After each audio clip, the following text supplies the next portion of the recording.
apôtres, ce qu'ils ont donné comme enseignement élémentaire à tout cela que le Seigneur a ajouté à l'Église, c'est leur permettre de faire la différence entre les deux alliances.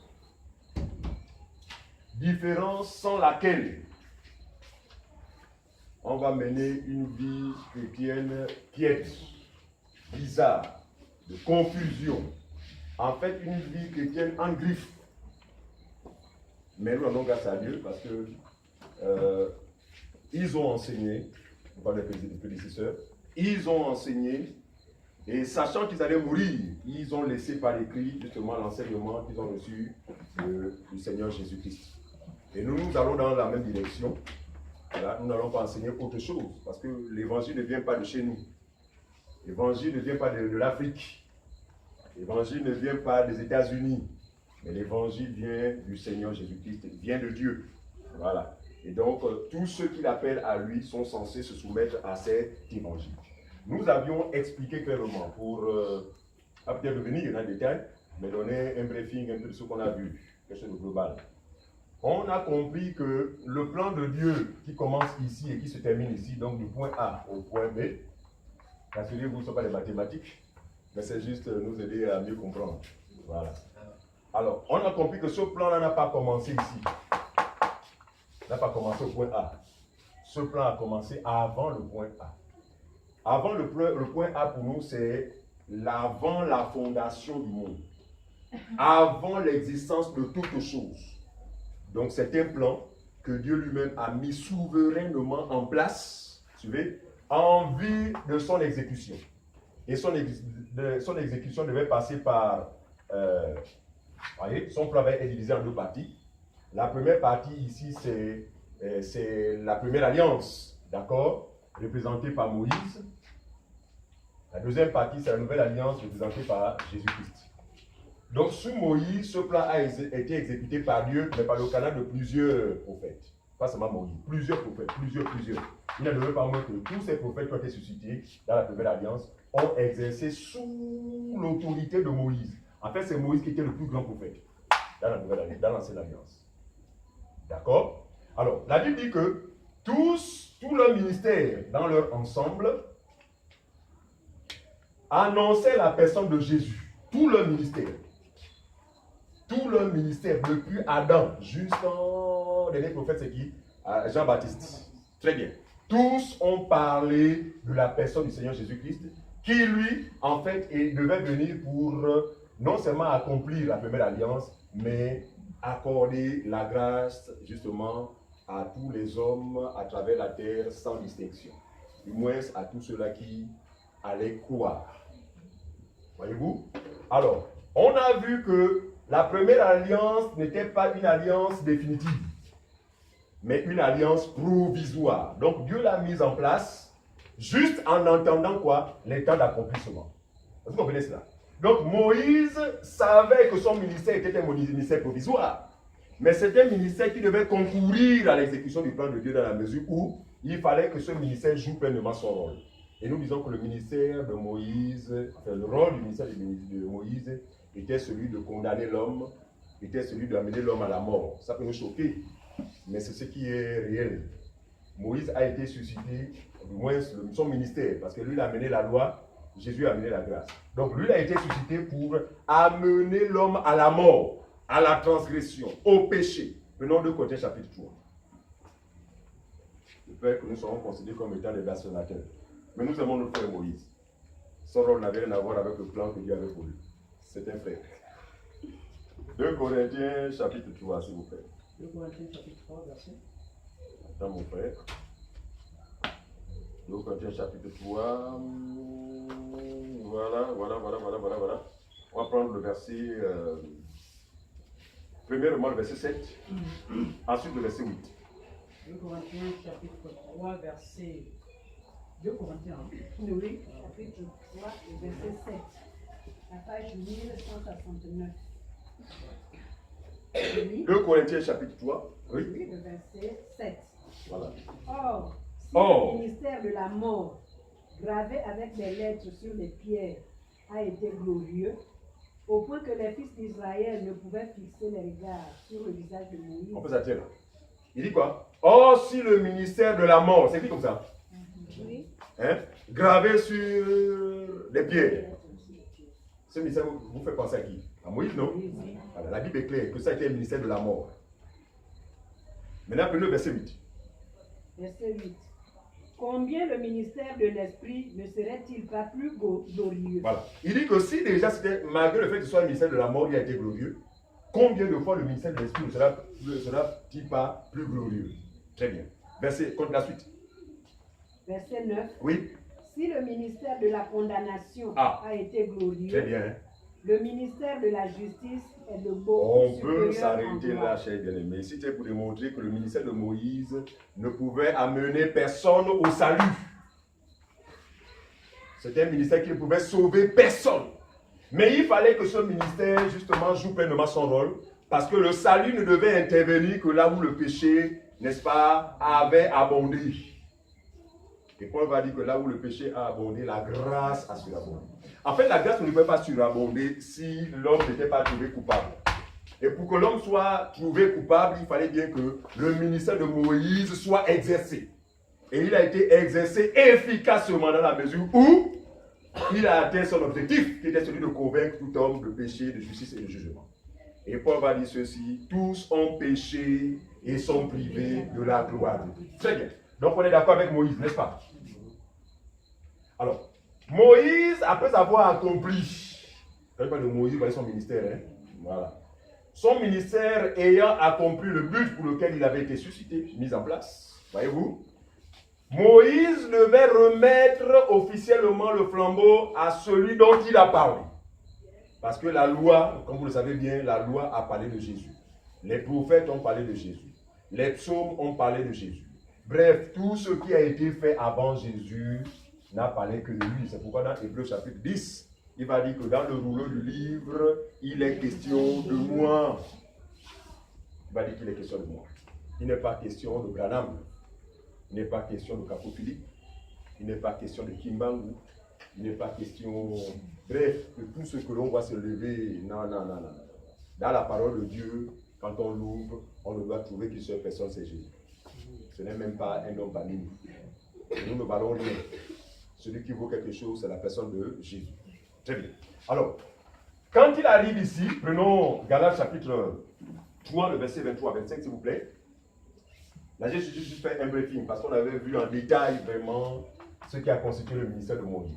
Galates chapitre 3, verset 23 à 25. Oui, Avant que la foi ne vînt, nous étions renfermés sous la garde de la loi. suivez. Il dit, hein, regardez, quand on parle de Jésus,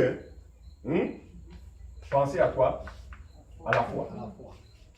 Quand on parle de Moïse, on pense à qui? À quoi? Très bien. Il dit qu'avant que la foi vînt, nous étions tous enfermés où? Sous la garde de la loi. C'est ce qu'il a dit. Donc la loi, regardez, personne ne pouvait sortir du cadre de la loi. Et comme la loi était une loi de condamnation, une loi de péché et de la mort, voyez-vous, donc nous étions tous victimes, n'est-ce pas, des mêmes maux. Ici, tous autant que nous sommes, étions tous victimes des mêmes maux. Engendrés par quoi? La loi. Continue mon frère. Avant que la foi ne vînt, nous étions tous renfermés sous la garde de la loi, Oui. en vue de la foi qui devait être révélée. N'est-ce pas? Le français il dit en vue. Donc c'était en entendant. N'est-ce pas? Ce ministère provisoire en entendant. Donc en vue de quoi? De la foi qui allait être révélée. Et celui qui a révélé la foi, c'est la personne de Jésus. Continue, mon frère. Ainsi, la loi a été comme un pédagogue. Donc, la loi a été comme un encadreur. La loi nous a encadrés, n'est-ce pas, en entendant que la foi soit révélée. Continue. Pour nous conduire à Christ. C'est bien dit, hein? Donc, la loi marchait en direction de Jésus. On dit bien pour nous conduire à Christ. Continue. Afin que nous ne fussions justifiés par la afin que nous fussions justifiés par la foi. Voilà. Afin que nous fussions justifiés cette fois-ci par la foi. Ce qui n'était pas, voilà, ce qui n'était pas le cas pour la première alliance. La première alliance, la justification devait passer par l'observation de la loi. Prenons rapidement. Prenons Romains chapitre 10, le verset 5, je crois. La définition, comment Moïse définit la justice qui vient de la loi, c'est ça? Oui. Voilà, très bien. Romains. Page 1143. Voilà. Verset 10, chapitre 10, verset 5. Voilà, Romains chapitre 10, le verset 5. En effet, Moïse définit ainsi la justice qui vient de la loi. Très bien. Donc, notez déjà que dans la loi ici, il y avait une justice. Mais il dit que, selon Moïse, pour l'obtenir, vous connaissez la règle, non? Comment fallait-il faire ici, là, pour obtenir la justice qui vient des œuvres de la loi? Il fallait quoi? Faire appel. Vous êtes bien assis là-dessus. Il fallait faire quoi? Mettre en pratique la loi tout entière. Ça s'arrête pas là. Toutes les ordonnances. Ça s'arrête pas là. Sans Donc, ne pouvait être juste dans la dispensation de Moïse que celui qui était capable d'accomplir cela. On a vu que personne n'a pu être capable. Comment Moïse définit la justice qui vient de la loi? En effet, Moïse définit la justice, ainsi la justice qui vient de la loi. Oui. L'homme qui mettra ces choses en pratique vivra par elle. Ah! Il dit, l'homme qui mettra ces choses en pratique vivra par elle. Autrement dit, ne sera sauvé que celui qui sera capable de mettre toutes ces choses en pratique. Galates chapitre 2, toujours. Galates 3, verset 12. Ça va dans le même sens, mais on le dit autrement. Galates 3, verset 12. Oui. Or, la loi ne possède pas la foi. Ah!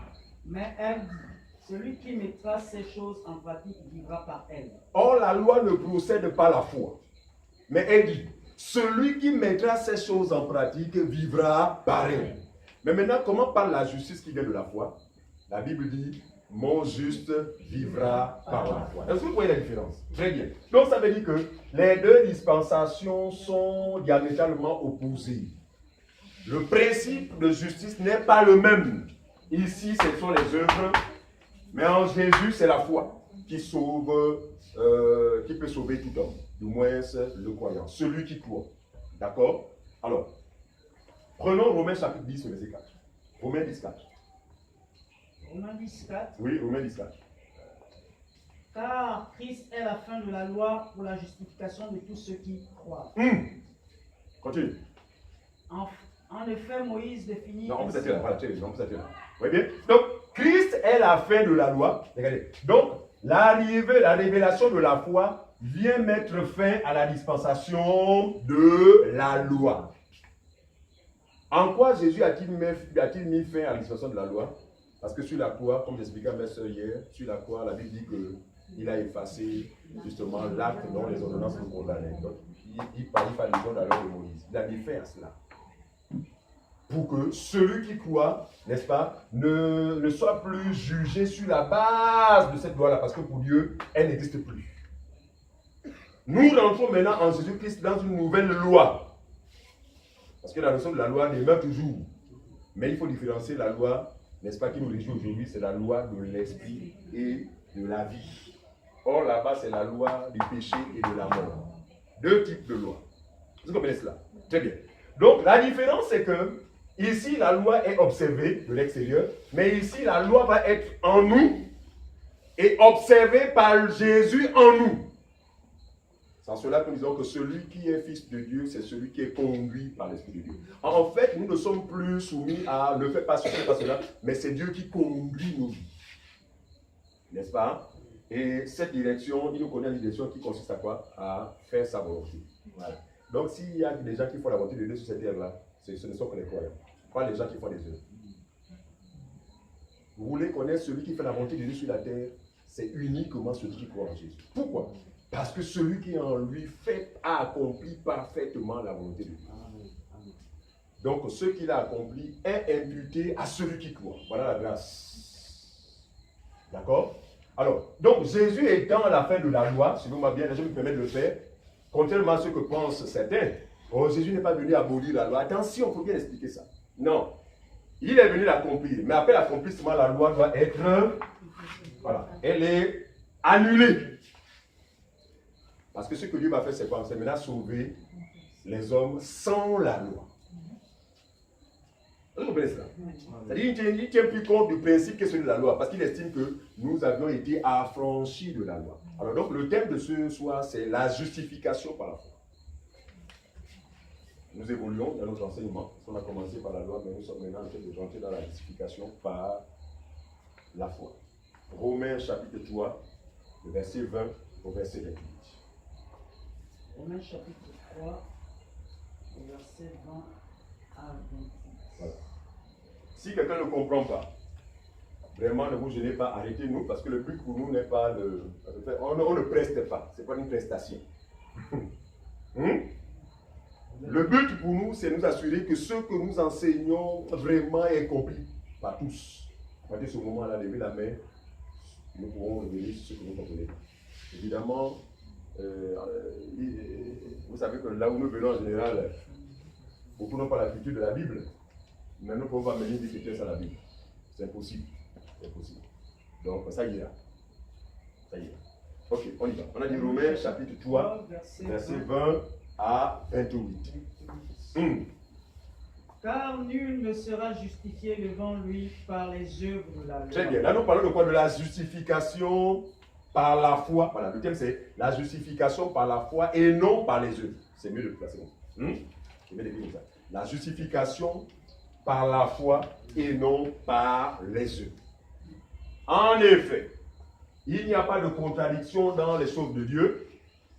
Il dit quoi, mon frère, reprends? Car nul ne sera justifié devant lui par les œuvres de la loi. Il dit qu'à personne. Nul signifie personne. N'est-ce pas? Qu'à personne.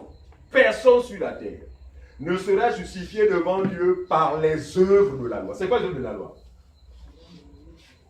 Tu ne feras pas ceci, tu ne feras pas cela. Bon, comme j'applique là, mon salut est assuré.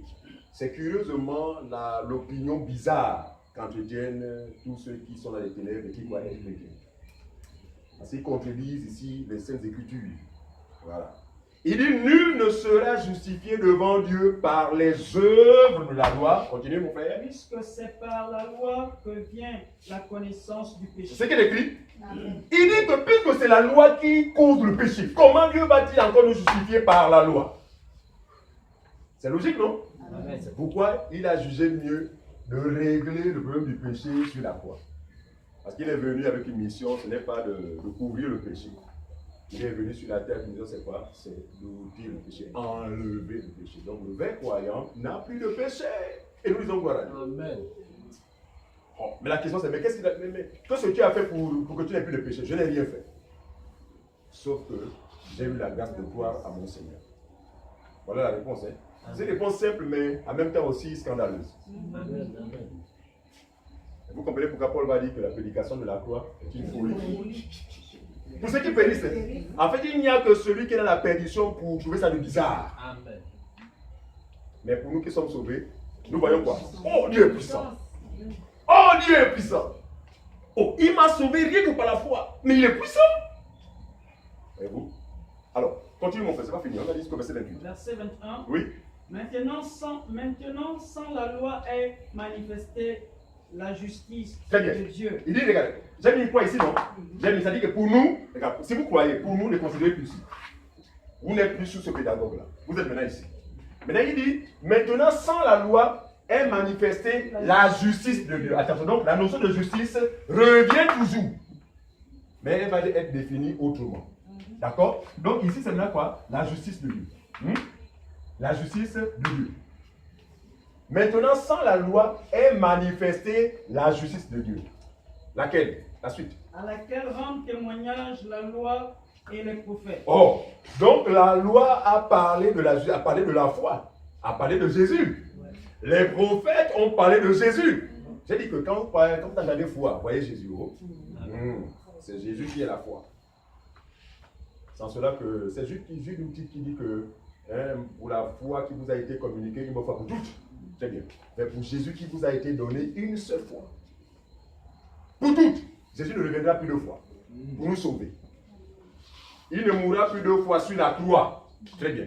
C'est ça la foi qui nous a été communiquée une bonne fois pour toutes. Continue mon frère. Justice de Dieu par la foi en Jésus. Suivez, donc la donne change. Ici c'est justice de Dieu par les œuvres. Ici, non? Ici, maintenant, c'est justice de Dieu par la foi. Donc, voilà la caractéristique, en fait, de la justice dans la Nouvelle Alliance, c'est quoi? C'est la foi. Justice de Dieu par la foi. Continue, mon frère. Par la foi en Jésus-Christ. Oui. Pour tous ceux qui croient. Il n'y a point de distinction. Donc, que tu sois grec, que tu sois gabonais, que tu sois albinos, que tu sois un paralytique. Suivez, hein? Dieu, l'amour de Dieu, c'est terrible. Hein? C'est-à-dire que Dieu ne tient pas compte de ce que nous sommes. Mais il dit seulement, mais quiconque croit, si vous croyez, vous obtenez gratuitement le salut de Dieu. Continue, mon frère. Verset 23. Oui. Car tous ont péché et sont privés de la gloire de Dieu. En effet. Verset 24. Et ils sont gratuitement justifiés par sa grâce. Frère, soulignez sur vos Bibles si possible. Parce que souvent, c'est avantageux de... Moi, vous voyez ma Bible, elle est griffonnée de part et d'autre. Parce que, non, j'aime manger cette histoire. Donc, je voulais seulement que vous réalisiez ce qui est dit. Il est dit que, premièrement, tous ont péché et sont privés de la gloire de Dieu. Il fait allusion au rôle qu'a joué la loi vis-à-vis de nous. Mais il dit, mais, ils sont gratuitement. Quand on parle de gratuité, frères et sœurs, est-ce en échange d'une quelconque œuvre? La Bible ne se contredit pas. Gratuitement, on n'a rien fait, mais Dieu nous sauve. Il dit qu'ils sont gratuitement justifiés par sa grâce, par sa grâce, par le moyen de la rédemption qui est en Jésus-Christ.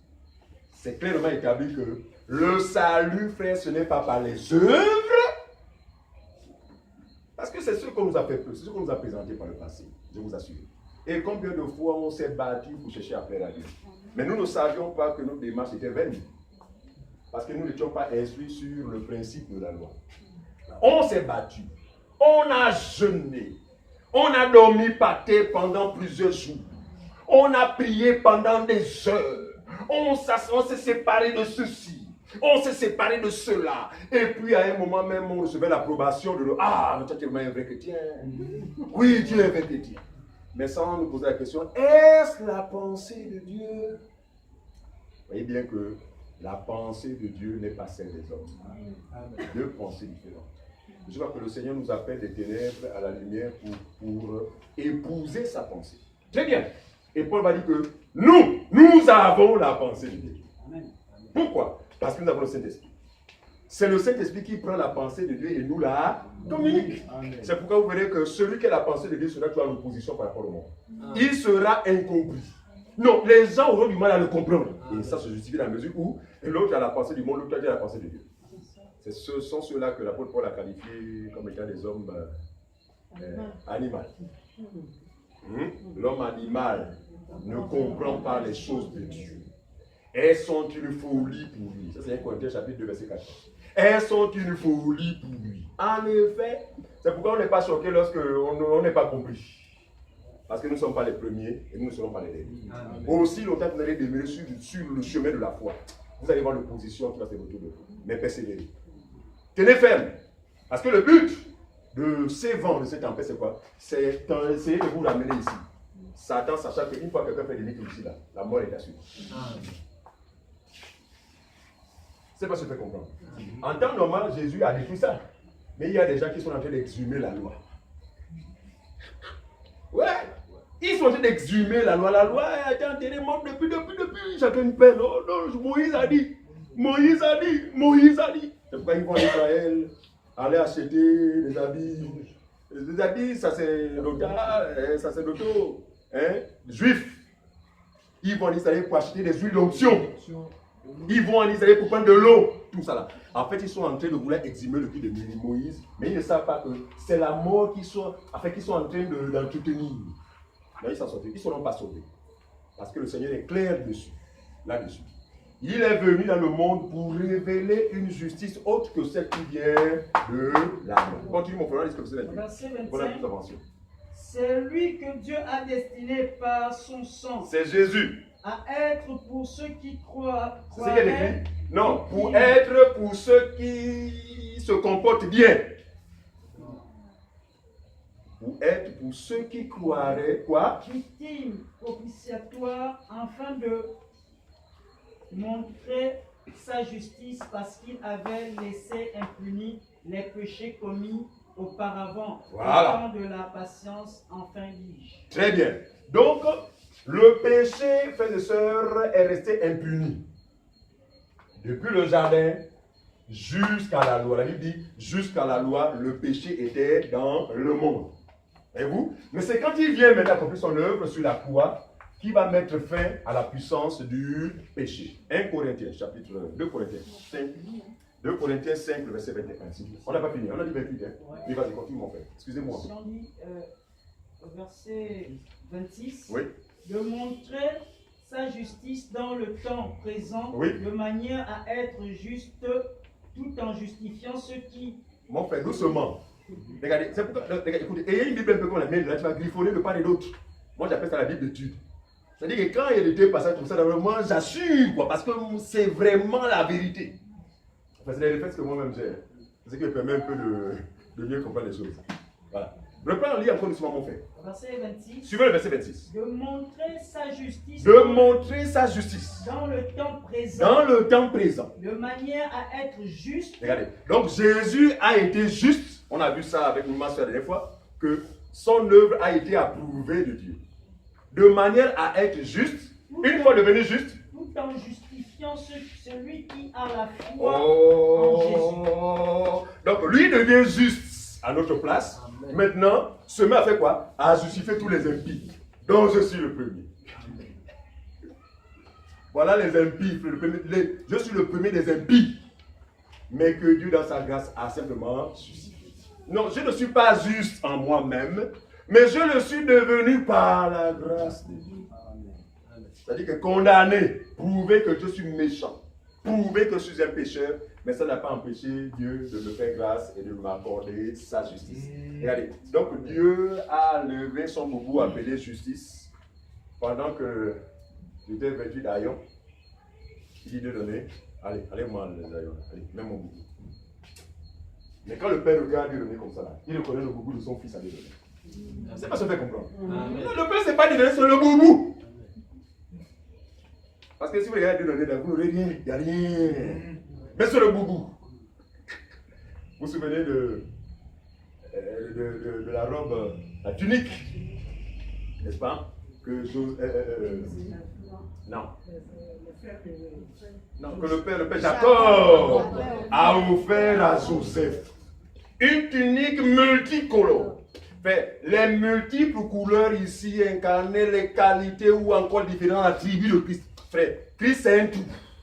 Et cette tunique était un tout. C'est compliqué.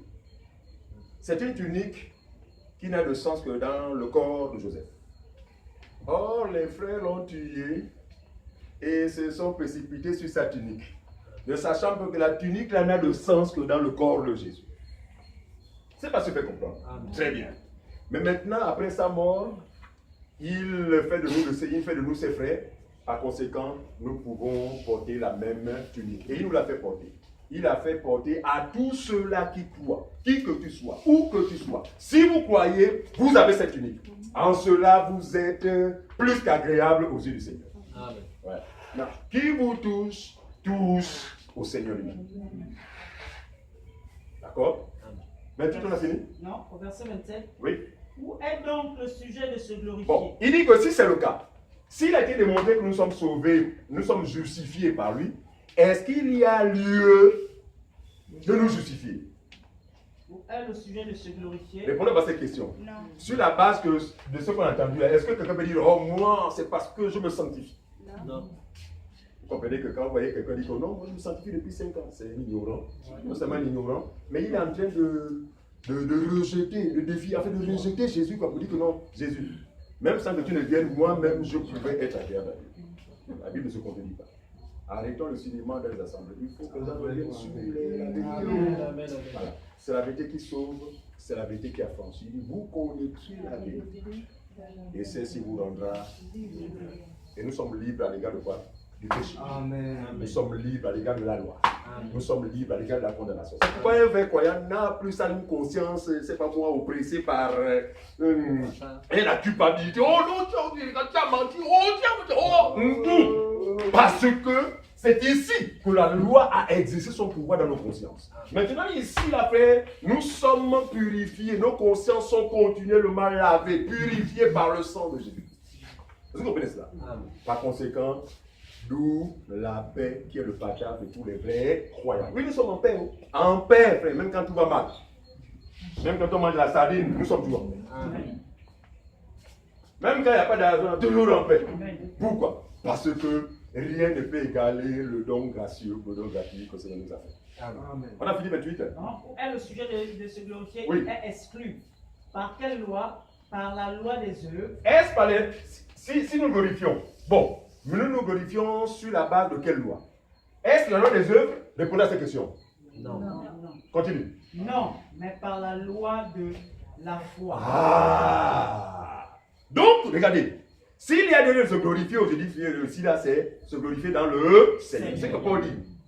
Si quelqu'un veut se glorifier, glorifiez-vous dans le Seigneur. En ce sens que glorifiez-vous dans la foi au juste. Amen. Parce que votre foi au juste fait de vous un homme juste, une femme juste. À partir de ce moment-là, dites Alléluia, je suis juste. Il y a des soi-disant croyants, quand tu leur dis que je suis saint, ils sont chauds. Amen. Et puis tu commences à dire que lui, il est étranger à la parole de Dieu, il ne connaît même pas la parole de Dieu. Ça ne devait pas choquer en réalité. On devait s'attendre à quoi? Frère, c'est la vérité. Amen, amen. N'est-ce pas, non? Ah. Frère, la Bible dit que si quelqu'un dit qu'il n'a pas péché, non, vous tordez le sens des Écritures. Amen. Non. Quand Jean parle comme ça, il parle simplement de la situation avant la justification première. Ça veut dire qu'effectivement, si quelqu'un dit qu'il n'a pas péché, quand il parle au passé composé, qu'il n'a pas péché. Parce que tu ne peux pas être sauvé sans avoir été d'abord un pécheur. Amen. Donc il dit que si quelqu'un dit que je suis croyant et que tu dis que tu n'as même péché, il dit que tu fais de Dieu menteur. Parce que Dieu a prouvé, a démontré que tout homme est péché. Amen. Donc quand vous voyez qu'il y a ce problème-là, lorsqu'on ne comprend pas les Écritures, ces personnes sont là de tordre. En fait, ils tordent le sens, quoi. Voilà. Même nous ne voulons pas tordre le sens. Nous voulons rester dans la logique parce que jusque-là, nous comprenons que tout est logique. À moins que quelqu'un observe ou constate que non, là, fait tout de contredit. Ou la parole de Dieu se contredit. Verset 28. Oui, 28. Terminons. Car nous pensons que l'homme est justifié par la foi sans les œuvres. Voilà les passages qui sont dignes d'être assurés. Dignes d'être assurés. Il dit car nous pensons. Puisqu'on a dit que est-ce qu'il est de se justifier par rapport à la justice qui vient de la loi? Non. Mais par contre, la justice vient de la foi. Il dit car nous pensons que l'homme, grand H, est justifié par quoi? La foi sans les œuvres de la loi. Ce que nous disons. C'est pourquoi des prostituées avant nous ont été justifiées. Amen. Ça choque. C'est pourquoi Rahab, mon ami, prostituée en Israël, fut justifiée. Bon. Mais comment dit qu'une prostituée peut être justifiée? Bien, parce que Rahab avait eu la grâce de comprendre que si je crois seulement, c'est-à-dire que sa foi a été manifestée en accueillant seulement. Et cela lui a été invité à la justice. Mais vous êtes des prostituées. Mais aucun d'entre nous n'est juste selon la chair. Mais pourquoi nous sommes justifiés? C'est bien. On a compris. Et 2 Corinthiens chapitre 5, verset 21. 2 Corinthiens 5, 21.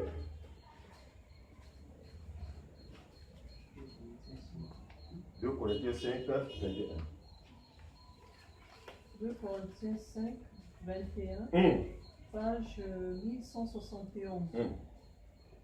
Celui qui n'a point connu le péché, il a fait devenir péché pour nous, afin que nous devenions en lui justice de Dieu. C'est qui est écrit. Ça aussi, c'est pas qui mérite d'être assuré. Il dit quoi? Celui, reprends ma soeur. Celui qui n'a point connu le péché. C'est qui? Jésus. Oui, effectivement, parce que tu vas reconnaître que l'homme là, je ne vois rien. Il essaie qu'il a dit non. Je ne vois dans cet homme aucun mal. Oui, Jésus est le seul juste qui a existé dans ce monde. Mais, bien qu'il a été juste, la Bible dit, par amour pour nous, il est devenu calme à péché. À quel moment est-il devenu péché? c'est en prenant sur lui, frère, ton péché, mon péché, ma malédiction, tout ça, il a tout sur lui. Donc il devient péché pour faire quoi la suite? Il a fait devenir péché pour nous, afin que nous devenions en lui justice de Dieu. Ah! Afin que nous devenions en lui. Regardez, en lui. Regardez.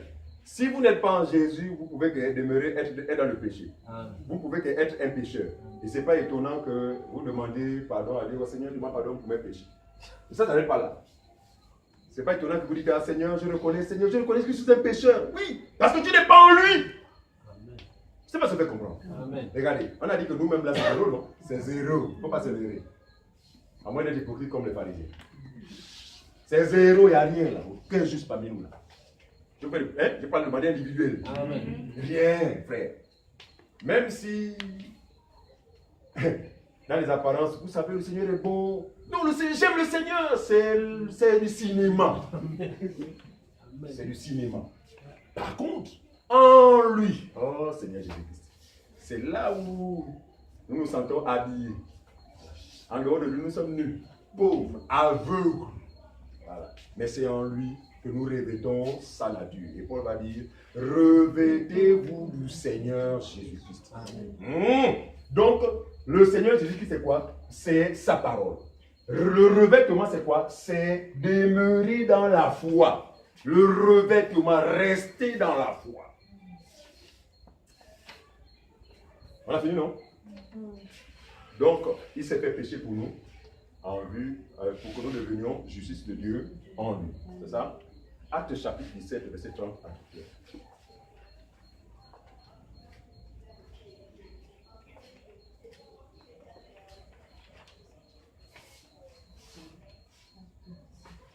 Acte 17, 30 à 31.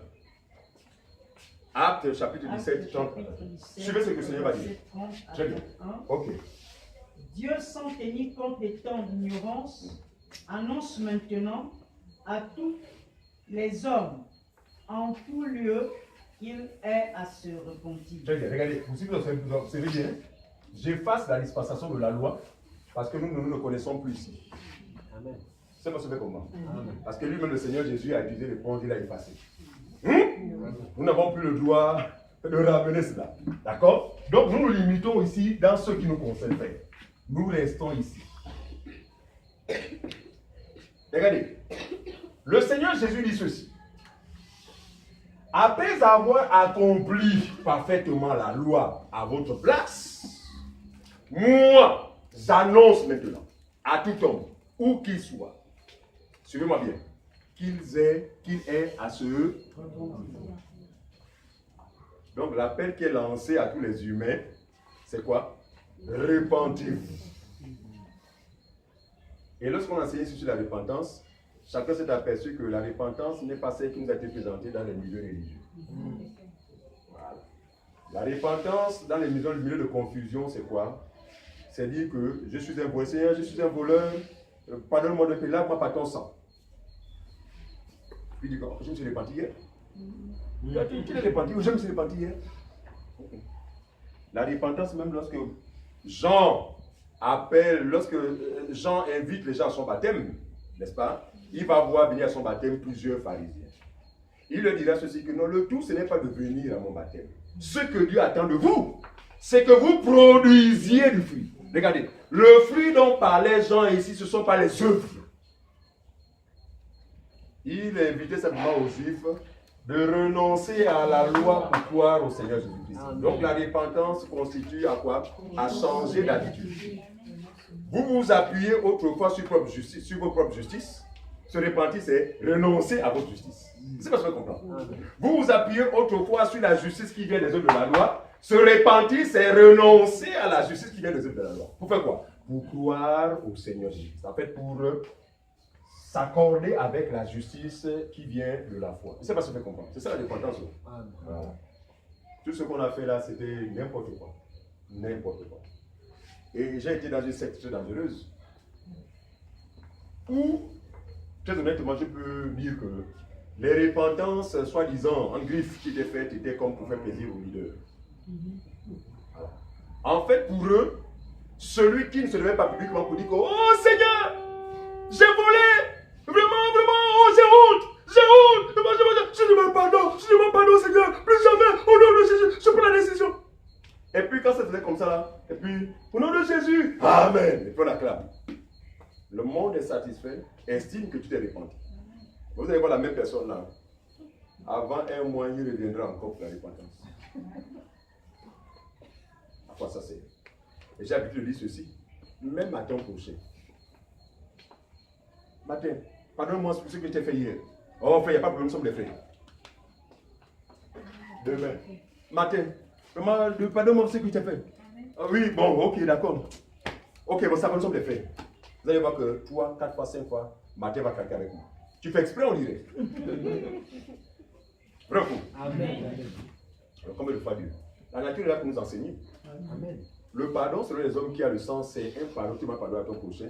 Et puis tu ne reviens plus là-dessus, sur la même chose. Amen. Voilà. Mais tout le temps qu'ils pardonnent. Et dans l'église veillée, ils embêtent Dieu parce que tous les jours c'est pardon. Mais ils ne changent pas d'attitude. Continuez à demeurer attaché à la loi. Continuez à rester attaché à leur propre justice. Ça, ce n'est pas la repentance. Ils vont être confondus. Parce qu'à ce moment, Dieu va considérer que vous n'êtes jamais repentis. Il dit, Dieu annonce maintenant à tout homme qu'ils aient à se repentir. Ça n'arrête pas là. La suite. Parce qu'il a fixé un jour Suivez. Parce qu'il a fixé un jour où il jugera le monde selon la justice par l'homme qu'il a désigné, ce dont il a donné à tous une preuve certaine en le ressuscitant des morts. Très bien, il dit parce qu'il a fixé un jour. Bien aimé. Dieu a fixé un jour. Le jour là, nous ne le savons pas où. Mais nous savons que ce jour aura bel et bien lieu. Il dit, hein, il a fixé un jour, il va juger le monde sans distinction, selon la justice. Regardez, quand, c'est Pierre qui parle, non? Oui, c'est Pierre. Quand Pierre parle de justice là, de quelle justice fait-il allusion? Très bien. Il dit, hein, Dieu va juger tout le monde sur la base de sa justice, ça veut dire la foi. Ça veut dire quoi? Celui qui n'aura pas cru sera condamné. Amen. C'est ce qu'il dit. Allez par tout le monde, prêchez la bonne nouvelle à toute la création. Celui qui croira sera sauvé. Mais celui qui ne croira pas sera très bien. Vous voyez bien qu'il n'y a pas de contradiction dans ces choses-là. Tous sont allés dans la même direction. Donc, le jugement ne va s'appuyer que sur la justice de Dieu. Et comme nous l'avons révélé à ma soeur, parce que nous entretenions, nous avons dit que personne ne se retrouvera en enfer pour un motif de vol. Parce que sans voler, nous sommes, du point de vue de la loi, même sans voler, sans avoir posé un acte de vol, nous sommes des voleurs. Amen. Je ne sais pas si vous faites comprendre. Je parle de la justice qui vient de la loi. Sans avoir commis adultère, nous sommes des adultères. Non, frère, on dit que je suis marié. Non. Tu es marié, jamais pensé d'être traversé. Jamais pensé d'être traversé quand tu as vu le sexe opposé. Oh si. Ah, donc tu as adultère. C'est pourquoi Jésus, sachant que sur cette base-là, la personne est sauvée, il a préféré détruire cette justice-là pour mettre en place une nouvelle forme de justice. Donc, le problème du jugement va s'appuyer sur sa justice. Le péché qui va conduire les gens dans le lac de feu, ou du moins, ce qui va justifier la présence des milliers et des milliers d'âmes dans le lac de feu, la seule raison c'est quoi? C'est parce qu'ils n'auront pas cru. C'est pas ce que je fais comprendre. Il faut que ce soit clair. Hein? Que les pasteurs arrêtent de mentir aux gens que nous pouvons échapper à l'enfer si nous ne faisons plus, nous n'allons plus en boîte, si nous ne forniquons plus. Ça, c'est un mensonge grossier. Et c'est Satan ce qui les inspire. Pourquoi? Parce que Satan sait qu'avec un tel message, le salut n'est pas sûr. Non, quand quelqu'un s'appuie sur ce que dit le pasteur, oh non, pour ne pas aller en enfer, il faut plus faire comme ça, il faut plus faire comme ça. Satan sait que, il sait que là, je les ai eus. Donc les gens font des choses en entendant la perdition. Mais nous rendons grâce à Dieu parce que Jésus est venu pour nous apporter la lumière sur ces choses. Jean chapitre 16, le verset, on a lu Jean 16, Jean chapitre 16.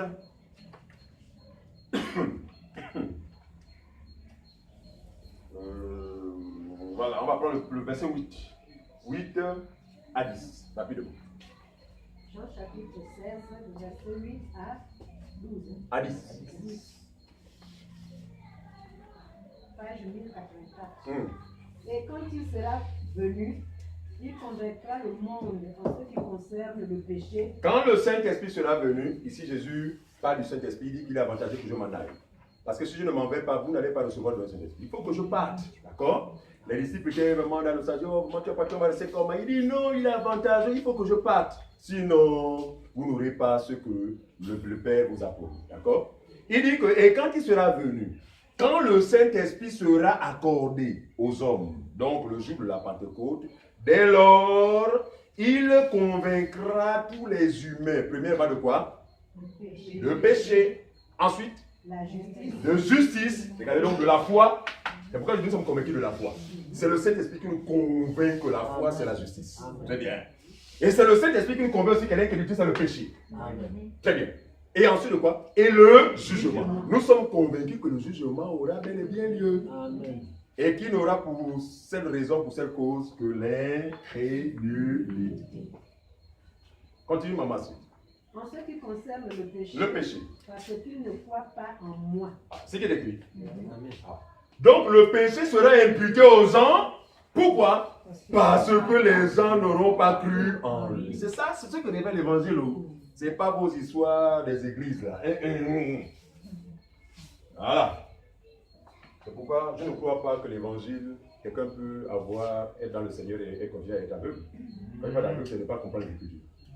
Un aveugle, c'est celui qui ne comprend pas l'écriture. Il a la Bible, mais il ne comprend rien, il s'embrouille. Voilà, ça les aveugles. Mais je crois que ou encore l'intervention de Dieu dans la vie d'un homme, c'est quoi? C'est ôter le voile. Parce qu'il y a un voile effectivement qui empêche les gens de comprendre l'écriture. D'où les raisonnements humains. Mais il faut que ce voile-là soit déchiré. Et vous, quand Dieu envoie Paul, il dit à Paul que je t'envoie parmi les machins, et bien qu'il t'envoie pour leur ouvrir les yeux. Très bien, n'est-ce pas? Afin qu'ils passent les... Donc vous voyez bien que l'évangile véritable seul peut ouvrir les yeux à un homme. Si c'est l'évangile faux, vous allez demeurer aveugle. Donc vous continuez à entretenir les raisonnements humains qui n'ont rien à voir avec la parole. Mais nous n'avons grâce à Dieu parce que nous ne l'avons pas mérité. Ouais, c'est une grâce.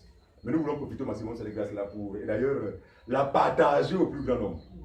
Pas peut-être dans la manière des bandits. Grand pousseur, revenez. Mais nous savons qu'à travers le monde entier, il y a des vrais serviteurs et le Seigneur veillera à ce que ces brebis retrouvent le chemin. Où qu'ils soient, qui qu'ils soient. Très bien. Verset 10. Oui. Parce qu'il Non, on peut s'arrêter maintenant. C'est-à-dire, ce qui est important pour nous, c'est l'aspect du péché. Il convaincra le monde de péché. Pourquoi? Parce que le monde n'aura pas cru en lui. Donc, la conclusion, c'est que le péché, c'est quoi? Le péché, c'est l'incrédulité. Voilà la conclusion de l'évangile. Pourquoi nous prions pour nos parents? Parce que plusieurs d'entre eux n'ont pas cru. Mais ils vont à l'église. Ils sont bien. Oui. Ils sont pasteurs. Ils sont membres du collège des anciens. Ils sont des diacres, des diaconesses. Mais quand vous les regardez, quand vous les écoutez, en fait, ils n'ont pas encore cru. Par conséquent, on a dit, c'est comme le Seigneur touche les cœurs de nos parents. Et faisons-le régulièrement. C'est sérieux, hein? Parce que d'aucuns peuvent penser que oh, moi, dans ma famille, c'est pas la peine. Tout le monde a fait, vous n'êtes pas les seuls, tous ont vu ça. Moi, ma famille, côté paternel, maternel, tous sont les ténèbres. Mais parmi eux, il y a des pasteurs, il y a des évangélistes. Il y en a qui font même le tour du Gabon aller prêcher l'évangile. Mais ils sont dans l'aveuglement, ils ne comprennent rien.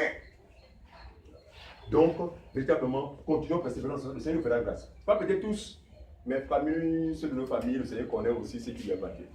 Et ceux qui ne lui appartiennent pas aussi, frères et sœurs, l'évangile va finir vers les. Rien ne se passera. Rien ne se passera pas parce que Dieu, il est souverain. Il connaît ses brebis. Il connaît les brebis qui lui appartiennent. Il dit, il les appelle par le nom. Il dit, mes brebis entendront ma voix. Et elles me suivront. La voix, c'est quoi? C'est la vérité. Regardez, vous allez voir.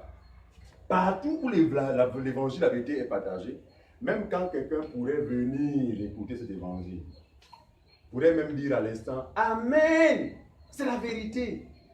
Voyez-vous, ça nous ramène à la parabole de Matthieu chapitre 13. Certains peuvent écouter, oh, vraiment avec joie, oh oui, non, c'est la vérité. Mais il n'y a pas la racine, il n'y a pas de racine. Et donc, vous voyez, cette personne-là, Quand ils vont sortir, tu as entendu. Ils disent comment on ne peut plus pécher. Ça c'est secteur dangereux. Or, la brebis du Seigneur, c'est vrai que la vérité, c'est court. Hein? Tout ce quand on a eu par ces informations-là, on est vraiment désaxé à un moment au moment de. Ça, c'est quel véhicule, ça, c'est quel évangile. Mais on est secoué juste pour un temps. C'est ça la tristesse qui conduit à la vie. Amen. Voilà. Un moment, on est désaxé, mais c'est pour notre bien. Et puis un moment, je me souviens de celle, un moment à ses débuts. Frère, là, je suis confus, moi, je ne comprends plus rien. Frère, ça va aller. Continuez seulement à manger. Et en persévérant, lui là, elle va maintenant mieux. D'accord? Donc ne vous inquiétez pas s'il a dit que vous allez troubler, c'est tout à fait normal, mais c'est un trouble qui va vous sauver. D'accord? Ce n'est pas un trouble pour vous éloigner du chemin. Amen. Ok, très bien, on continue. On n'a pas fini 31, 31. On a fini 31. Ça, c'était déjà Jean 17. Non, on a fini, c'est-à-dire qu'on est à Acte chapitre 17, verset 30. Non, on a 31. Très bien. Alors maintenant, donc, regardez. Donc on a dit, il viendra juger les gens selon sa justice. Maintenant, c'est quoi la justice de Dieu? C'est quoi la justice de Dieu que l'évangile pur est censé révéler aux hommes? Regardez, c'est très bien. Regardez. Prenons Luc 10, 1. Romains 10, 14, je crois, qui parle de, je ne sais pas si c'est ça, mais moi. Hein, comment entendront-ils parler si, voilà, c'est ça, hein? Romains 10. Comment donc invoqueront C'est 14, hein? ils se divisent? Voilà. Alors, 14 jusqu'à, s'il vous plaît, jusqu'à 15. Comprenons cela. On va comprendre ce texte. Romains 10, verset 14 à 15. Oui, suivez. Comment donc invoqueront-ils celui en qui ils n'ont pas cru? Vous comprenez? Comment quelqu'un, ou qu'il soit, peut-il invoquer Dieu s'il n'a pas cru en lui? Lorsque nous savons que pour croire à quelque chose ou à croire à l'évangile, il faut d'abord l'avoir écouté. Ce sont des questions que l'apôtre Paul peut se poser.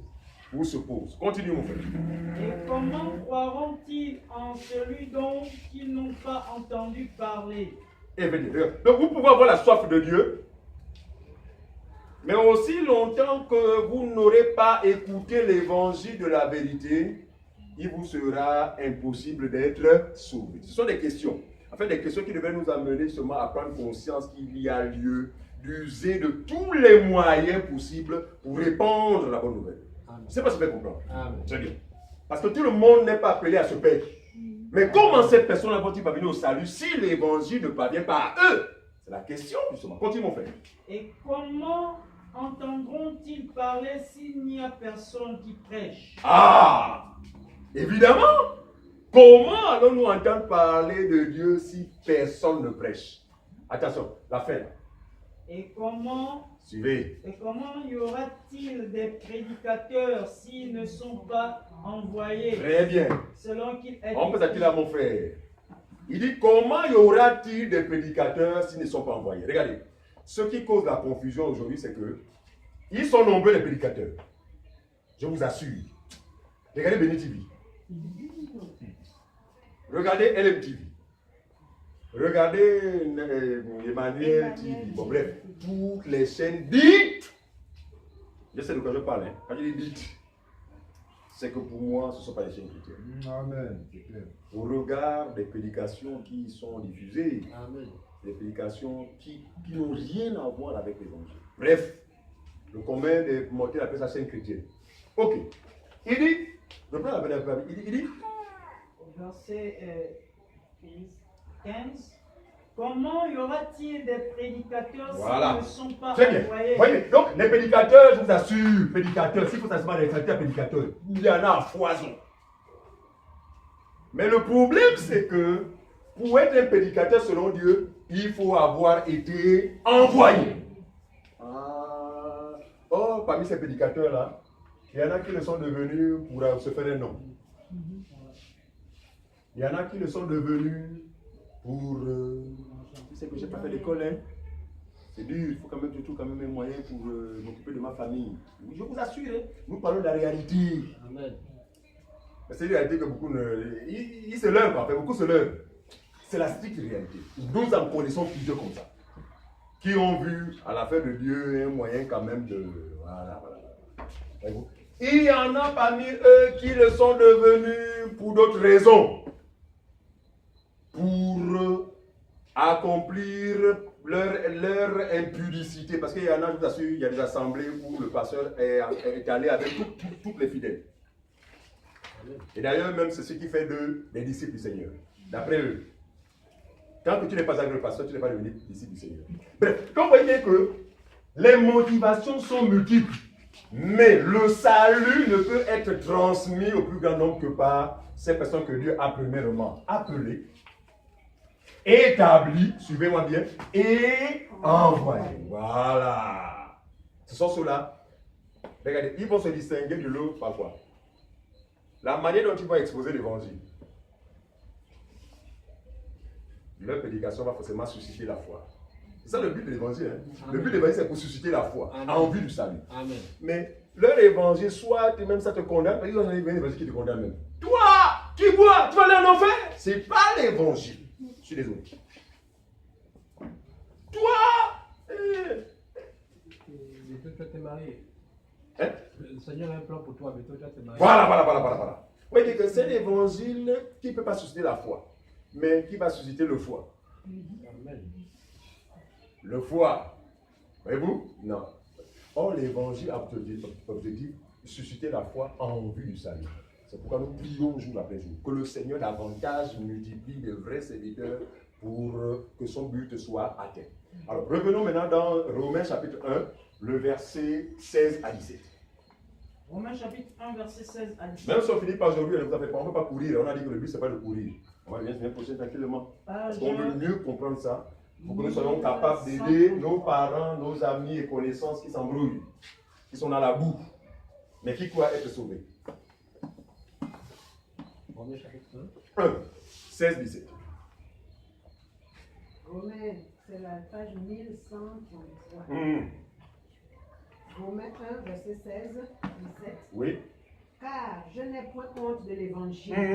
C'est une puissance de Dieu pour le salut de quiconque croit. C'est qu'il écrit, non? L'évangile dit que je n'ai pas honte, mais c'est quoi? C'est une puissance de Dieu pour le salut, pour de celui seulement qui croit. Donc le salut ne peut être possible que pour celui qui croit. Oui, on revient toujours sur la foi, n'est-ce pas? Non? Très bien. On continue, mon frère. Du juif premièrement, puis du grec. Parce qu'en lui est révélée la justice. Parce que c'est à travers cet évangile que la justice de Dieu est révélée au plus grand nombre. C'est pas ce que fait comprendre. Amen. Voilà. C'est l'évangile pur, seul, qui est capable de révéler aux hommes le moyen par lequel ils peuvent être sauvés. Justice de Dieu, continue, maman. Justice de Dieu par la foi. Ça veut dire encore, hein? Et pour la foi. C'est pas nous qui inventons. Justice de Dieu par la foi et pour la foi. Regardez, foi et foi, il n'y a pas deux foi. Il y a la foi qui vient de ce que l'on entend, mais ce que l'on entend vient de la parole de Christ. Donc la parole de Christ, c'est ce qu'on appelle la foi. Hein? La parole de Dieu, c'est la foi. Voilà. Mais en croyant en elle, nous puisons la foi. C'est pas ce que je comprends. Voilà, c'est ça. Donc ne distinguez pas, il n'y a pas deux fois, trois fois. C'est une seule foi. C'est la parole de Dieu. Parce que notre foi repose sur la parole de Dieu. D'accord? Justice de Dieu par la foi et pour la foi. Selon qu'il est écrit, le juste vivra par la foi. Voilà comment parle la justice qui vient de la foi. Il dit, le juste vivra par la foi. Oh, ce qui vient de la loi, c'est celui qui mettra ces choses en pratique vivra pareil. Là est toute la différence. Donc le juste, autrement dit, ne pourra être juste devant Dieu ou être sauvé que celui qui va manifester la foi. Prenons 1 Jean. 1 Jean 2, 29. 1 Jean 2, 29. J'ai dit tout à l'heure que même si nous ne terminons pas, nous allons continuer la semaine prochaine parce que le but n'est pas de courir, mais le but est de nous assurer que nous avons compris vraiment la pensée qui est celle du Seigneur. 1 Jean 2, 29. Suivez. Regardez, ça c'est encore un passage qui a subi des interprétations bizarres de la part des faux docteurs. Et maintenant, suivez. Et maintenant, petits enfants, demeurez en lui. C'est ce qu'il dit. Hein? On dit quoi? Demeurer en lui, non? Lui, c'est qui? Jésus. Lui, c'est qui? La foi. Très bien. Demeurer, ça veut dire quoi? C'est un verbe d'écart. Restez. Voilà, on reste là. Très bien. Vous comprenez? Parce que si nous sortons de la pitié pour nous. Amen.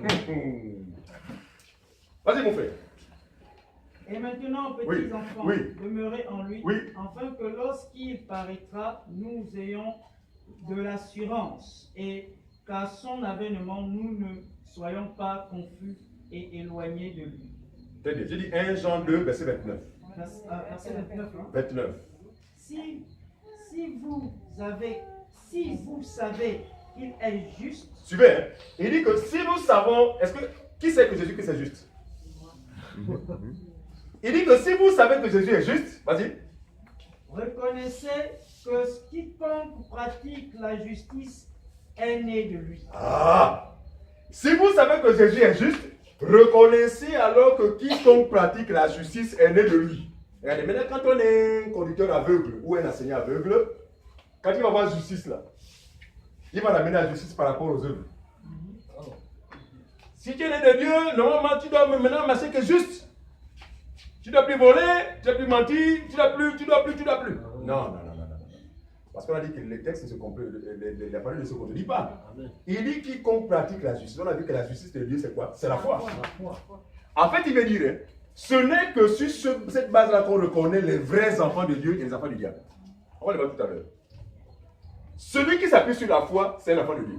Mais celui qui s'appuie sur les œuvres, c'est l'enfant de l'autre. Amen. Voilà. Si vous reconnaissez que Jésus-Christ est juste, alors pratiquez aussi la justice comme lui-même est juste. Très bien.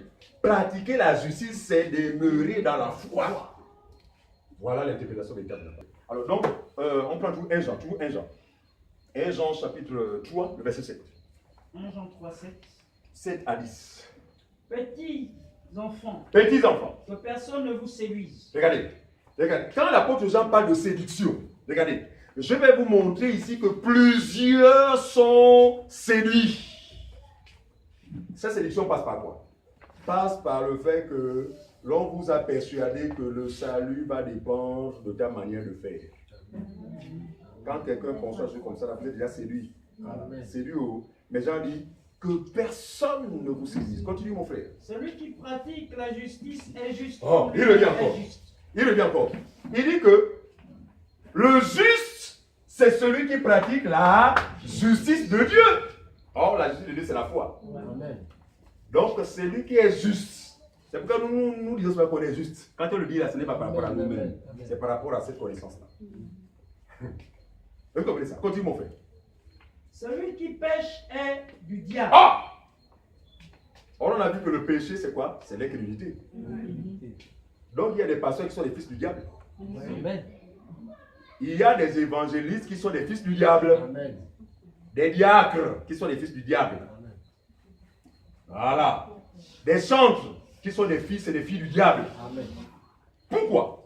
Parce qu'ils ne pratiquent pas la justice de Dieu.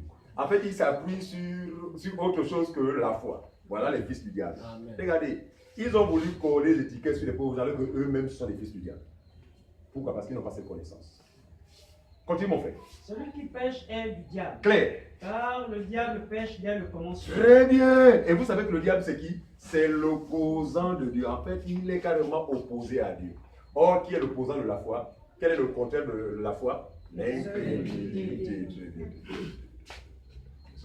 On continue. Le Fils de Dieu a apparu Suivez. afin de détruire les œuvres du diable. Voilà.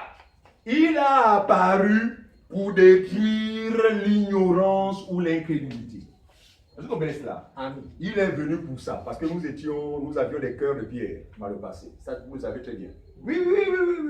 Mais dans le Seigneur Jésus-Christ, le Seigneur a remplacé ces cœurs de pierre, il nous a donné des cœurs de chair. Donc, comprenez. C'est le temps. Joël 2, chapitre 28, ne lisez pas. Il dit que non, dans les derniers temps, Dieu répandra son esprit sur toute chair. Vos filles et vos filles prophétiseront. Et ce passage a donné à certaines occasions de dire aux femmes, à les femmes, enseignez la parole de Dieu, allez prêcher. Non, il n'en est rien. On parle bien sur des cœurs, il a dit sur toute chair. Mais quand on lit Ézéchiel là-bas, il fait allusion au cœur. Donc ce n'est pas toute chair, sinon on va dire que donc, tout ce que la chair a, non, pour tout le monde a le Saint-Esprit. Attention! Ici, le chair, ici, c'est le nouveau cœur. Donc, le cœur du converti. C'est celui qui se convertit, qui reçoit le Saint-Esprit. Est-ce que vous comprenez ça? Il ne faut pas comprendre la parole de Dieu avec le français. Oh, ça, c'est très dangereux. Comprenez les choses de Dieu selon l'Esprit. Parce que si vous considérez que c'est la chair, c'est le corps, alors le vrogne qui est en face là, vous allez à le Saint-Esprit. Parce qu'il a dit qu'il dépendra son esprit surtout du chair. Chair, c'est simplement parce que c'est la conversion qui ôte le cœur de pierre, donc le cœur incrédule que nous avions par le passé. N'est-ce pas? Et qui donne place, qui cède la place au cœur de chair, donc le cœur qui croit. Donc c'est par la foi que nous recevons le Saint-Esprit. C'est pourquoi dans Éphésiens chapitre 1, verset 13, il est écrit, voilà, et vous aussi, après avoir entendu l'évangile de la vérité, en lui vous avez cru, et vous avez été scellés du Saint-Esprit. Donc c'est par la foi, c'est grâce au cœur de chair. En fait, c'est sur ce cœur-là que Dieu accorde son esprit. Donc attention avec cette interprétation particulière bizarre. Et ce passage ne donne nullement le droit aux femmes d'exercer des ministères d'autorité. Loin de là. Parce que si ça avait été le cas, tous ceux qui étaient dans la chambre haute avaient reçu le cœur de chair. Par conséquent, ils ont reçu le Saint-Esprit. Mais maintenant, quand il fallait maintenant que le ministère parole s'exprime, alors que Marie, qui était la mère de Jésus, qui était aussi à la chambre haute, ayant aussi reçu le cœur de Pierre, Marie a compris que Dieu est un Dieu d'ordre. Que malgré le Saint-Esprit qu'il a, le Saint-Esprit agit dans l'ordre. Marie, c'est qui?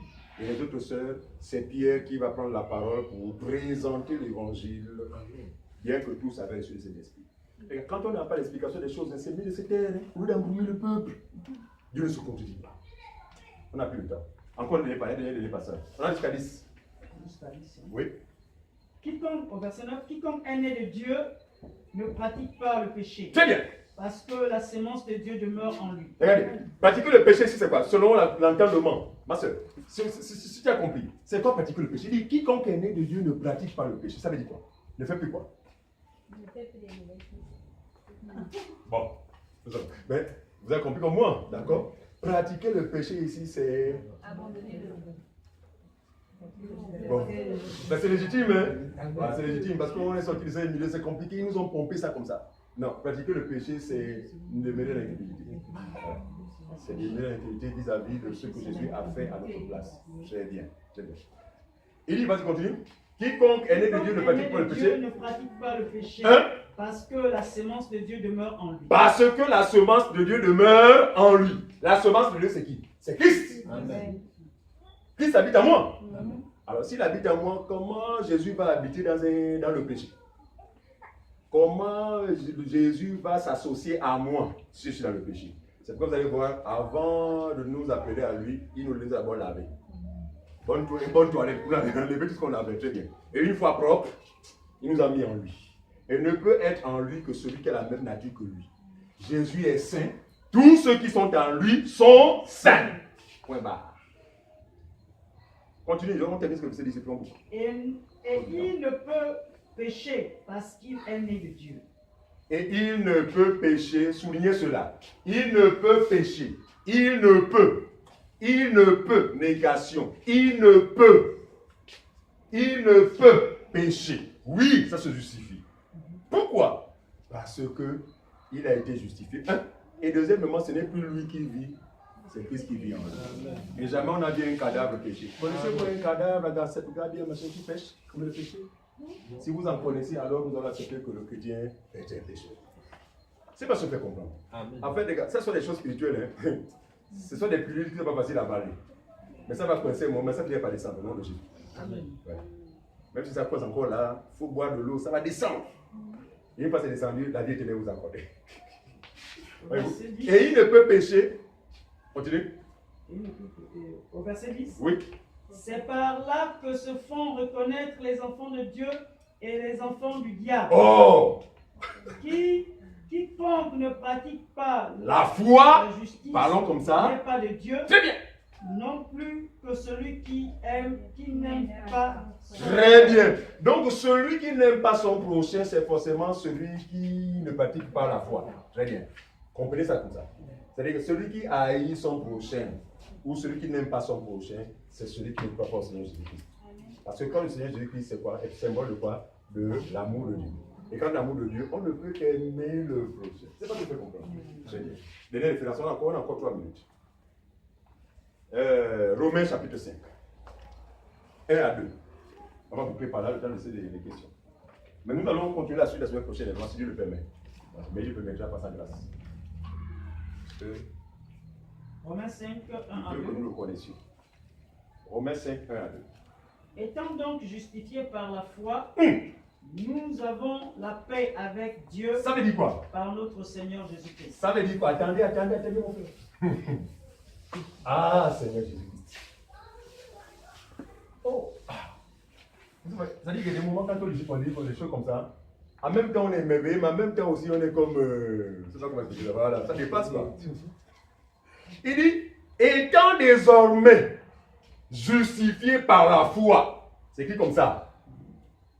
Nous avons maintenant fait quoi? Nous avons la paix avec Dieu par notre Seigneur Jésus-Christ. Ça veut dire qu'avant la justification, nous n'étions pas en paix avec Dieu. Évidemment, nous étions ennemis de Dieu, mon ami. Nous étions des adversaires de Dieu. Voyez-vous? Mais c'est pourquoi il va dire dans Romains, dans Ephésiens 2, nous qui étions jadis éloignés dans la bêtise, dans les machins, mais il nous a. Voyez-vous? Donc maintenant que nous sommes justifiés, la Bible dit ceci. Pardon. C'est bon, c'est sous ma soeur. Merci, ma soeur. Regarde, nous avons la paix avec Dieu. C'est-à-dire que voilà Dieu. Nous sommes ici hommes. Regarde, la Bible dit c'est fluide. En paix. Amen. Quand on est en paix avec quelqu'un, on va aller venir demander que parler de quoi? Son logique. Et Dieu dit, hein, il n'y a plus de problème entre toi et moi. Mais c'est quand Seigneur demande pardon. Il se demande, mais le type là, il a quel problème? Il a fumé le sang, pourquoi? Il est sourd. Il n'y a plus de problème entre nous et Dieu. Pourquoi? Parce que le prophète Jérémie a dit ceci. Il dit que dans cette nouvelle alliance, non seulement je pardonnerai leurs péchés une bonne fois pour toutes, mais je ne m'en souviendrai même plus. Amen. Ah, l'homme ne peut pas faire ça. Donc, par rapport à Dieu, nous sommes en paix. C'est pourquoi nous nous reconnaissons, nous n'allons jamais pécher contre lui. Parce que la paix a déjà été, la paix a été filmée entre Christ et nous. D'accord? Mais il est possible que nous ne soyons pas en paix avec notre prochain. À partir de ce moment-là, il y a lieu de demander pardon à ton prochain parce que tu n'es pas en paix avec lui. D'accord? Très bien. Donc, ne pas confondre la relation verticale et la relation horizontale. C'est deux relations différentes. C'est pourquoi Jésus n'est pas mort sur le bois. Parce que l'objectif de Jésus, en fait, il fallait que Jésus meure sur le bois. En fait, l'élément principal, c'était le bois. Mais Dieu a permis que ce bois-là soit constitué d'un poteau vertical et un poteau horizontal. Préfigurant la relation de l'homme avec Dieu et de l'homme avec son prochain. Et il va ramener la loi tout entière sur ces deux commandements. Tu aimeras Dieu tout ton cœur, tout ton cœur, et ton prochain comme toi-même. C'est pas ce que je comprends. Très bien. Donc, la même paix qui existe entre toi et Dieu est censée t'impacter pour t'amener à être en paix aussi avec ton prochain. Que Dieu bénisse sa parole et nous allons continuer par grâce de Dieu la semaine prochaine si Dieu le permet. Amen.